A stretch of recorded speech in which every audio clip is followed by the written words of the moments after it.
Nicholls के मुताबिक इस प्रोजेक्ट की शुरुआत कोल्ड वॉर के टाइम से हुई, जब अमेरिका और सोवियत यूनियन एक दूसरे से आगे निकलना चाहते थे, न सिर्फ वेपन्स में बल्कि साइंस के हर फील्ड में भी। निकल्स ने कहा कि कैंप हीरो के नीचे अंडरग्राउंड टनल्स थी।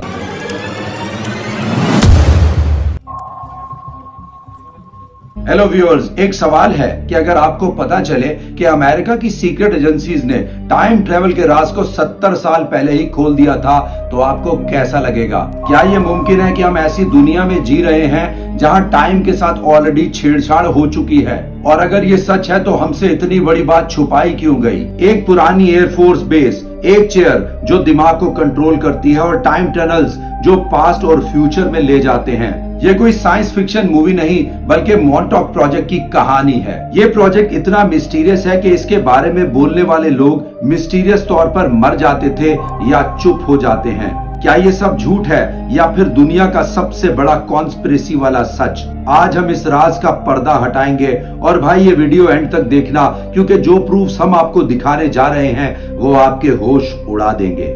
सवाल ये है कि क्या अमेरिका ने सच में टाइम ट्रेवल कर लिया?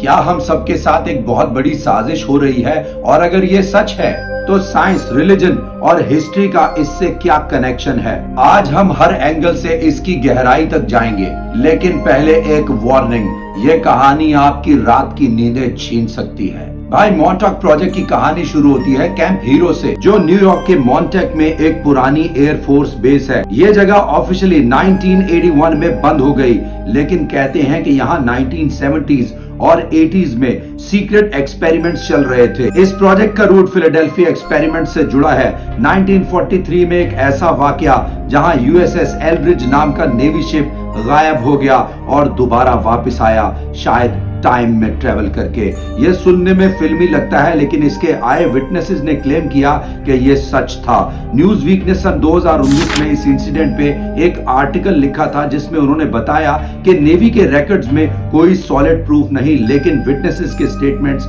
अभी भी मिस्ट्री बने हुए हैं। अब मॉन्टॉक प्रोजेक्ट इसका अगला स्टेप था। प्रेस्टन निकल्स, एक इंजीनियर जिसने इस प्रोजेक्ट पे काम किया था, ने अपनी किताब the Montauk project experiments in time 1992 में लिखा कि यहाँ टाइम ट्रेवल, माइंड कंट्रोल और एलियन टेक्नोलॉजी पर एक्सपेरिमेंट्स हुए। निकल्स के मुताबिक इस प्रोजेक्ट की शुरुआत कोल्ड वॉर के टाइम से हुई, जब अमेरिका और सोवियत यूनियन एक दूसरे से आगे निकलना चाहते थे, न सिर्फ वेपन्स में बल्कि साइंस के हर फील्ड में भी। Was essentially two projects. It was a mind control project where they did research on how to, influence the mind of man using electromagnetics. It also evolved into a time travel project. They found out that they could actually. Nicholls ने कहा कि camp hero के नीचे underground tunnels थी, जहां एक Montauk chair बनाई गई थी। ये चेयर इलेक्ट्रोमैग्नेटिक वेव्स यूज करती थी दिमाग के सिग्नल को बूस्ट करने के लिए, और इससे टाइम पोर्टल्स खुलते थे।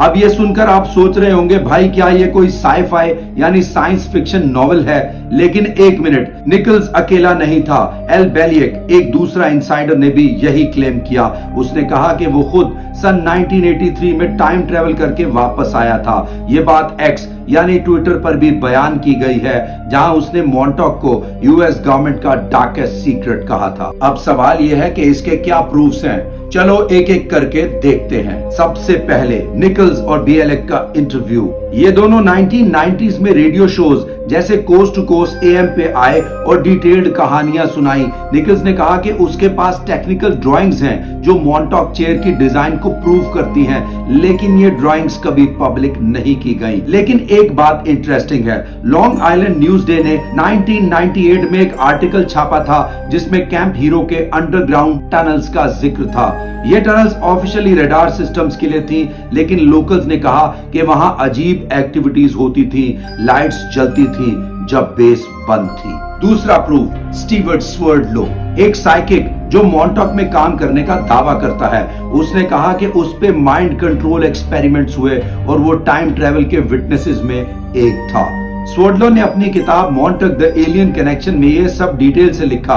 द गार्डियन ने सन 2011 में एक पीस लिखा था जिसमें कॉन्स्पिरेसी थ्योरीज पे बात हुई और मॉन्टक का जिक्र था, लेकिन उन्होंने इसको अनप्रूवन कहा। लेकिन भाई अगर ये झूठ था तो इतने लोग एक ही कहानी क्यों बना रहे थे? तीसरा एविडेंस, इलेक्ट्रोमैग्नेटिक टेक्नोलॉजी। मॉन्टॉक में एक बड़ी रडार टावर है जो सेज सिस्टम का हिस्सा थी। IEEE स्पेक्ट्रम मैगजीन ने 2015 में एक आर्टिकल लिखा था कि ये radar high power electromagnetic waves generate कर सकती हैं और निकल्स ने कहा कि ये वेव्स टाइम ट्रेवल के लिए यूज हुई। अब ये साइंटिफिकली पॉसिबल है या नहीं, इस पे बाद में बात करेंगे। चौथा प्रूफ, सोशल मीडिया पे डिस्कशन ने 2022 को एक्स पे पोस्ट किया कि मॉन्टॉक रियल था और टाइम ट्रेवल वर्ल्ड वॉर 2 से चल रहा है। ये पोस्ट वायरल हुई थी जिसे लाखों लोगों ने देखा।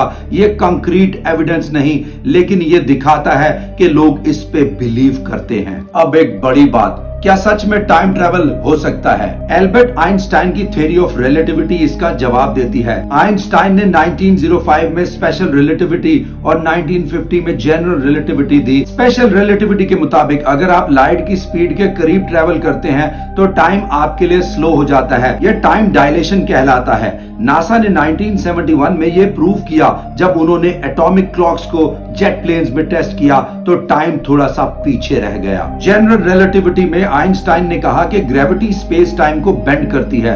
अगर आप एक वर्म होल बना सकते हैं जो दो अलग टाइम पीरियड्स को कनेक्ट करता है तो थियोरेटिकली टाइम ट्रेवल पॉसिबल है। साइंटिफिक अमेरिका ने 2018 में एक आर्टिकल लिखा था जिसमें वर्म होल्स को टाइम ट्रेवल का एक पॉसिबल तरीका कहा गया। लेकिन यहाँ एक प्रॉब्लम है, वर्म होल्स बनाने के लिए एक्सोटिक मैटर चाहिए जो कि हमने अभी तक बनाया ही नहीं। तो मॉन्टॉक का कनेक्शन है क्या? निकल्स ने कहा कि मॉन्टॉक चेयर इलेक्ट्रोमैग्नेटिक फील्ड से टाइम डायलेशन क्रिएट करती थी, शायद छोटे स्केल पे। फिजिक्स टुडे ने सन 2020 में एक पेपर पब्लिश किया था जिसमें इलेक्ट्रोमैग्नेटिक वेव्स के इफेक्ट्स पर बात हुई, लेकिन टाइम ट्रेवल का डायरेक्ट प्रूफ नहीं मिला। लेकिन अगर मॉन्टॉक में यही टेक्नोलॉजी थी तो आइंस्टाइन का साइंस इसके पीछे हो सकता है। अब रिलीजन क्या कहता है, ये एक सेंसिटिव टॉपिक है, इसलिए कंक्रीट एविडेंसेस पर बात करते हैं। इस्लाम में कुरान की सूरह अल काफ 18:19 असहाबे काफ के बारे में बयान की गई है, जिसके मुताबिक लोगों के 300 साल तक सोए रहने और वक्त के गुजर जाने की बात की गई है।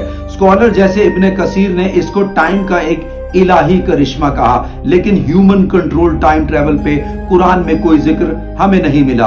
बीबीसी ने सन 2019 में एक डॉक्यूमेंट्री बनाई थी जिसमें इस्लामिक स्कॉलर्स ने कहा कि टाइम गॉड यानी अल्लाह के कंट्रोल में है, इंसान के नहीं। क्रिश्चियनिटी में बाइबल की बुक ऑफ रेवलेशन में फ्यूचर इवेंट्स की बात है, लेकिन टाइम ट्रेवल का कॉन्सेप्ट नहीं।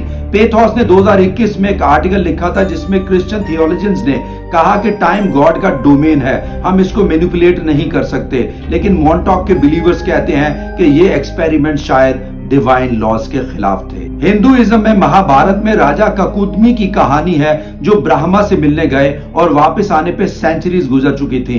टाइम्स ऑफ इंडिया ने सन 2022 में इस पे एक पीस लिखा था। ये टाइम डायलेशन जैसा लगता है, लेकिन ये भी डिवाइन पावर से हुआ, ना कि ह्यूमन टेक से। तो रिलीजन में टाइम ट्रेवल का आइडिया है, लेकिन इंसान के हाथ में कुछ भी नहीं। तो भाई मॉन्टॉक प्रोजेक्ट सच था या झूठ? प्रूफ्स तो हैं, प्रेस्टन निकल्स, बीएलएक, टनल्स, रेडार टेक, लेकिन 100% कंफर्मेशन नहीं। आइंस्टाइन का साइंस कहता है कि टाइम ट्रेवल पॉसिबल है, लेकिन अभी हम वहां पहुंचे ही नहीं। रिलीजन कहता है ये डिवाइन पावर है, इंसान की नहीं। लेकिन एक बात पक्की है, ये कहानी इतनी मिस्टीरियस है कि आपको सोचने पर मजबूर कर देती है। क्या हमसे कुछ छुपा है? क्या हम फ्यूचर में खुद को देख सकते हैं? कमेंट्स में जरूर बताइएगा। अगर आपको ये वीडियो पसंद आई है तो लाइक, सब्सक्राइब और शेयर जरूर कीजिएगा।